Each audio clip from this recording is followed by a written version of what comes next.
You're listening to the Mind Manual Podcast, episode 29, Unveiling the Mind's Filter of Confirmation Bias. If you want a particular result in your life, but you're unable to get it, tune in to start training your brain and expanding your emotional intelligence to unlock the most powerful and underutilized performance tool that we have. It's the most important work you could do because it affects every area of your life. Welcome back, everyone, to another episode of Exploring the Mind. Today we're going to dive into a fascinating topic that influences our everyday lives, confirmation bias. It's an important concept to understand because it affects how we interpret information. It also influences the beliefs that we hold. But before we delve deeper, let's take a moment to acknowledge that confirmation bias is a natural reflex that all human beings possess. It's a product of our evolutionary development, designed to help us survive and adapt. It's a cognitive tendency that leads us to seek, interpret, and remember information in a way that confirms our existing beliefs or hypotheses. So it's a cognitive shortcut that allows us to process vast amounts of information quickly using the reticular activating system, or RAS for short, which is a network of neurons that runs between the brainstem and the thalamus. It filters out unnecessary information that we receive from the world around us based on the bias of our own preferences, intentions, perceptions, and beliefs, which can also lead us astray because it hinders our ability to see beyond our preconceived notions. And so it inhibits our capacity for critical thinking. The classic example of this hyper-focus filter is when you play the yellow car game. Do you recall at any other time how many yellow cars drive by? As psychologist Raymond Nickerson points out, confirmation bias can be thought of as a systematic tendency to search for, interpret, favour, and recall information in a way that confirms one's pre-existing beliefs or hypotheses. It's like putting on a pair of tinted glasses that filters our perception of the world, allowing us to see only what aligns with our preconceived notions. So all of the other evidence that we're not looking for, like when you're not playing the yellow car game, gets lost to background noise. Our brains naturally strive for coherence and consistency, so it's seeking to create a harmonious internal narrative. This makes us feel safe when we can be sure of our position in the world and all the rules of this game. Our identity speaks to our position in the world.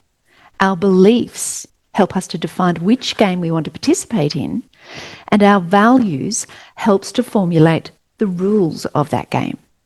So confirmation bias will often emerge as a result of this innate drive to confirm these constructs for us.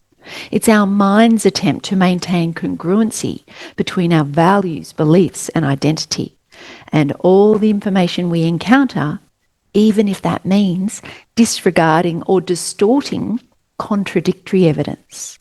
The old ostrich syndrome with its head in the sand speaks to the lengths that we go to ensure the story we manufacture in our mind will stand the test of time. It enables us to use it as a solid foundation to base our lives upon.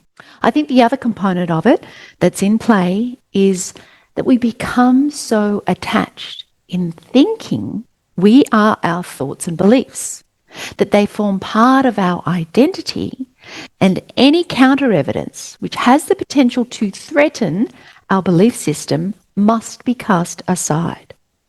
Why would we entertain something that questioned the validity of our identity, of our existence? For most people, that's too painful. And to our primal brain, that's way too close to being extinguished. Our ego, which is our false sense of self, has conflated these mental constructs of the mind with who it thinks we are. But we are not our thoughts or beliefs. The real essence of who we are is able to quietly observe ourselves having these thoughts, and all the ensuing mind drama that we inevitably create with the thoughts themselves. This is a subconscious process that occurs without our awareness. But have a think about it. Can you give a rational, logical explanation for why it hurts our ego so much to be proven wrong about something, particularly a belief that you feel so strongly about? Why are we more attached to the belief and in needing to be right about it than we are to the evidence? Have you ever tried to prove your own belief wrong at any time? Because I bet you will find the evidence to support any belief at any time. Try it out. It's a trip. You will find evidence that these times are tough. And you will also find evidence that we live in the golden times. If you believe someone is a terrible person, you'll interpret their every action and word as evidence to support that belief. Conversely, someone with a positive perception of the same person will find evidence to affirm that belief. If the person's behaviour contradicts what you expect, you may even create a story to justify it so you can maintain your current belief system.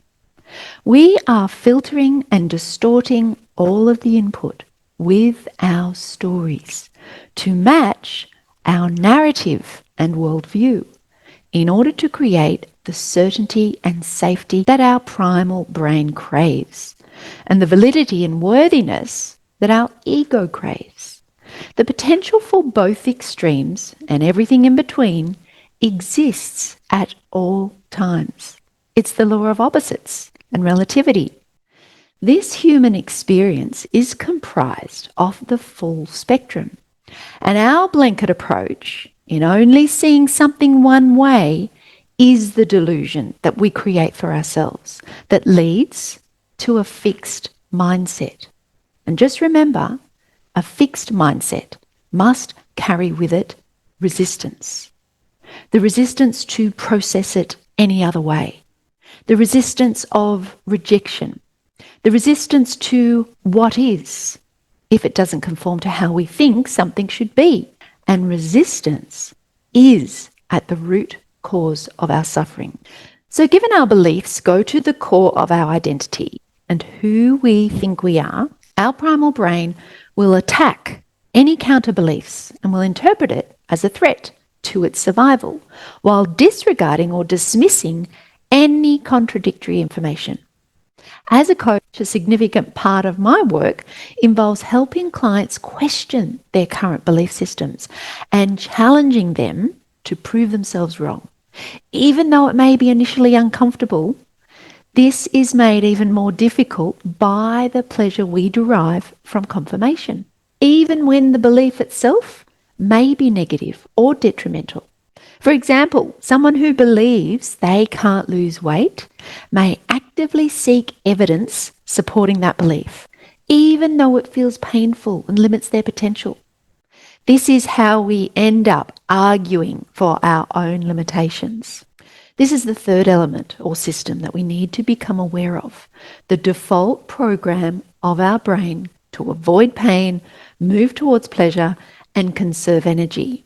It's a very short-term based circuitry system, meaning it will always favour the short term over the long term. This motivational triad, which describes the primal brain's preference for efficiency, pleasure, and avoiding pain, contributes to our confirmation bias. Changing our beliefs runs counter to our brain's natural inclination, which prefers to confirm and reaffirm what we already know. This becomes so familiar and comfortable to the brain that it becomes a default, which allows it to go on autopilot and conserve energy. Having knowledge of these insights allows us to approach our coaching work, our self-improvement, our goals, or any personal development work with compassion and understanding for this human condition that we are all subject to. It helps to acknowledge the resistance and discomfort that comes with challenging our beliefs and overcoming this programming that we've come pre-installed with. Great news is we can override all of this using our higher thinking brain. the prefrontal cortex, with some simple frameworks. We then go and put it all into practice, which is the fun stuff. This is what we do with the coaching work. We tease it all out and put it all out on the table for resorting and planning a new way forward. That's the intellectual component. You then have the daily practice of applying the new model until it becomes your new default. This needs to be practiced to the point where it becomes the new flight path for your autopilot to track. So I just want to summarize these 3 systems that are keeping us a prisoner inside of our own confirmation bias. And then we'll address some ways we can overcome them in order to support the goals and aspirations that you might have in your life. Whether that's improving your relationships, your health, your work life, or money goals, you can use it to create new beliefs and a new mindset that will support whatever it is you want to create. It will help you to feel better, to create a future that doesn't rely on your past. It will even help you to rewrite your past based on an analysis of your interpretation and current beliefs about the past events. As we reshape our belief system, it allows us to reinterpret the past to align with our new perspectives. Given the past only exists in our minds, we have our minds to work with to arrive at a new understanding that opens us up to the possibility of changing our interpretation of the past by changing our current beliefs about ourselves and others and the world. So the first system we addressed was the cognitive tendency to use shortcuts in seeking, interpreting, and remembering information in a way that confirms our existing beliefs. This helps us to process vast amounts of information quickly using the reticular activation system to filter out unnecessary information based on the bias of our own preferences and perceptions. The result of having done this over a lifetime will impel us to justify how we see everything. You might be thinking, but this is how life is. Or, this is the way I am.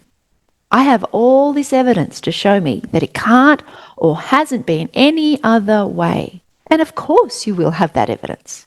It's the self-fulfilling prophecy of our filtering systems. They are set up to prove our worldview of how things are, according to our interpretation of it. When we use this logic, we also get trapped into believing our past will always equal our future. We miss the bit where we can choose a different filter to seek out an alternative perspective or create a different belief. When we get locked into selectively processing information that confirms our biases while ignoring or devaluing contradictory evidence and basing future predictions on evidence we've filtered from the past, we lack the capacity to apply any critical thinking or scientific inquiry to a situation. We end up losing the ability to make rational decisions, which has significant implications for both our personal and professional relationships. In order to overcome this, we need to disconnect the autopilot that 95% of our brain activity is on. And we need to start expending some brain energy, which at first will be exhausting, since the brain uses the most energy of any organ in the body. But once we've worked out a new formula and practiced it enough times, it will eventually become your new default. And then you can resume your autopilot to once again conserve energy. We apply a critical thinking formula to initially question the truth of our beliefs. We usually never stop to question or rigorously examine any of the thoughts or beliefs we have. We usually just plunder through them and blindly believe everything we think. So the first step is in seeking the truth. We do this by asking ourselves, is this thought or belief really true? In what ways is it not true? And what evidence can you find to support this? Then we need to question what our life looks like as a result of holding on to this belief. So how does this thought or belief make you feel? And what behavior or action is being fueled from that emotion? If it doesn't produce a result that you're happy with, let's look at an alternative way to construct a new way going forward. We can start at any point in this cognitive framework where our thoughts create our feelings fuel our actions and behavior, and our actions and behavior are determining our results or outcome that we have in our life. So if you're not happy with the results you have, then start there and work out what result you do want and work back from there. Or if you don't like the way it makes you feel, then start there and decide how you do want to feel and work out what thought or belief that you would need to have to create that emotion. This could go into a whole coaching session, which I won't do here, but once you work out this model, then you need to practice it over and over again. Keep looking for all the evidence to support your new belief. You will find it in abundance. The more you look, the more you will find.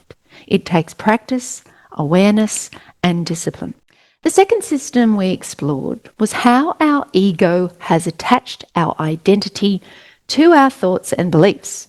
In order to unravel this, we need to separate our thoughts and beliefs from who we are, so our sense of self isn't threatened. Feeling wrong simply threatens our core sense of self.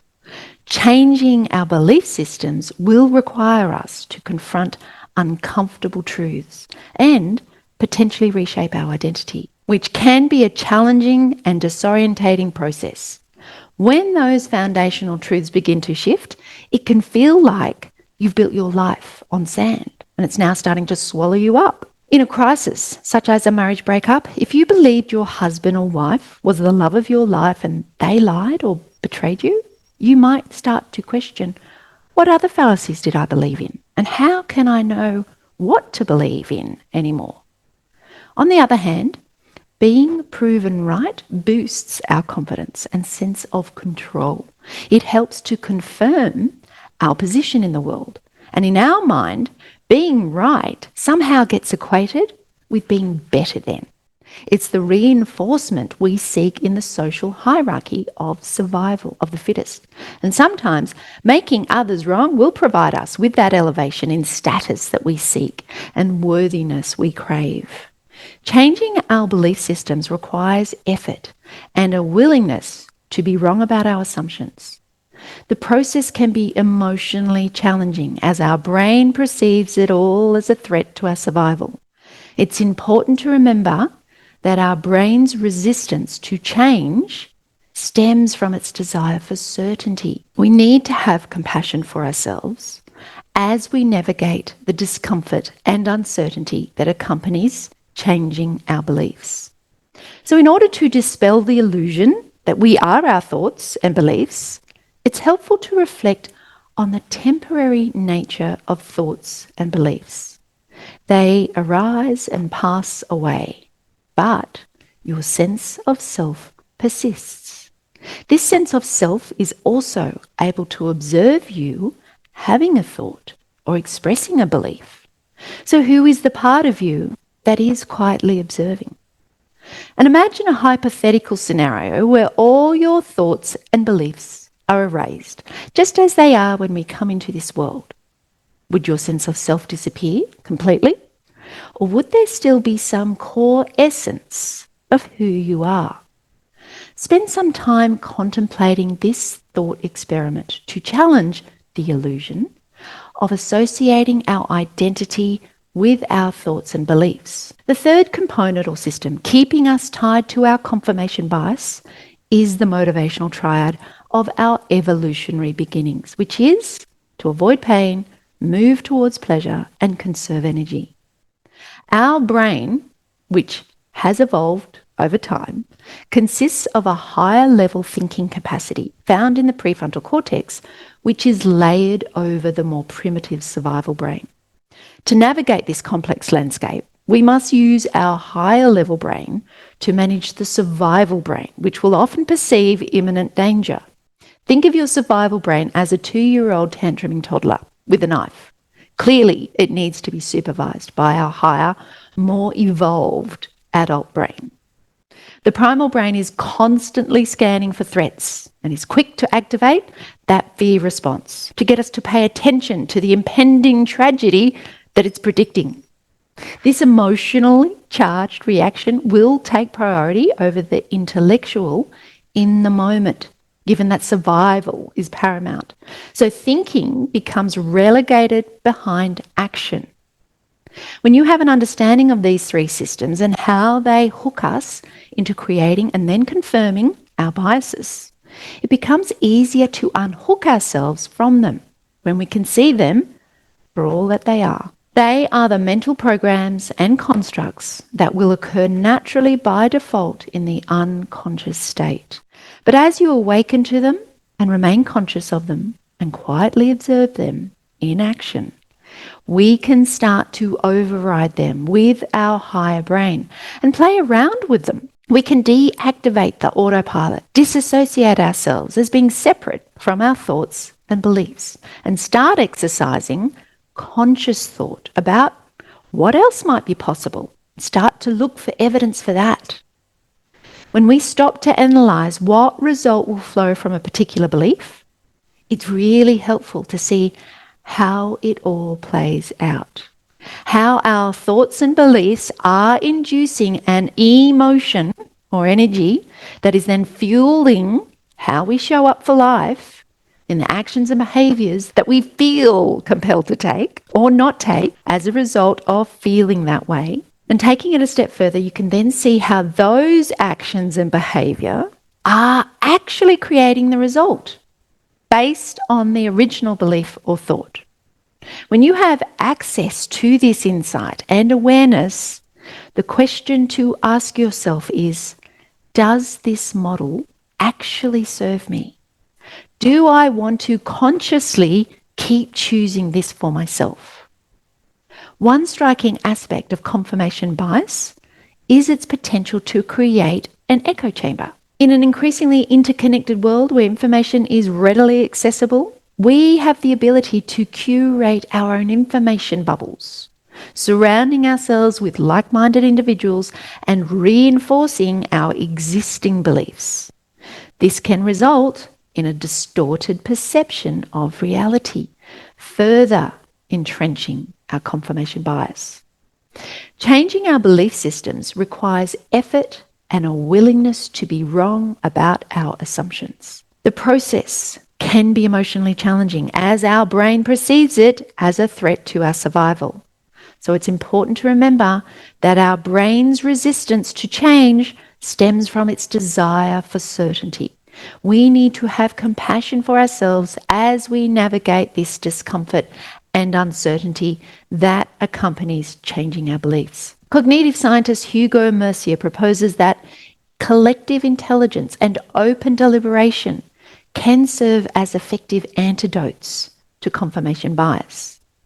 Engaging in meaningful discussions with people who hold different viewpoints can also expose us to alternative perspectives and challenge our biases. By fostering a culture of intellectual humility and encouraging constructive debate, we can collectively navigate the pitfalls of confirmation bias. Psychologist Carol Tavris suggests that acknowledging our biases is the first step towards mitigating their influence.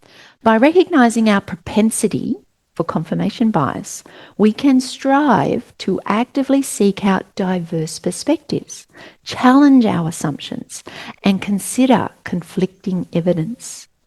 Overcoming confirmation bias requires conscious effort and a commitment to open-mindedness. The other thing is we can use our confirmation bias to our advantage by consciously cultivating beliefs that serve us. If you genuinely believe in your greatness and capability, you'll find evidence of it everywhere, which will further reinforce that belief. This principle applies to various aspects of our lives, such as weight loss, financial success, and personal growth. Changing our default thinking and deliberately focusing on empowering beliefs over limiting beliefs will eventually shape our confirmation bias in a way that supports our goals and aspirations. So I invite you to reflect on your own experiences with confirmation bias. How has it shaped your beliefs and influenced your decision making? Are you open to questioning your assumptions and actively seeking out diverse perspectives? Remember, overcoming confirmation bias requires self-awareness, intellectual curiosity, and a willingness to challenge the status quo. Stay curious, keep questioning, and embrace the transformative power of an open mind. By understanding and harnessing confirmation bias, we can consciously shape our beliefs and create the life we desire. Until next time, look for ways you are having an amazing life and make that your new belief. Hope you've enjoyed this session. Please put it into practice. Don't leave it as an intellectual session. And I look forward to seeing you next week. If you enjoyed listening to this podcast, you have to come and check out Mind Scholars. It's my monthly coaching membership where we take all of this work to a much deeper level. We study it and then apply it to the everyday in every way.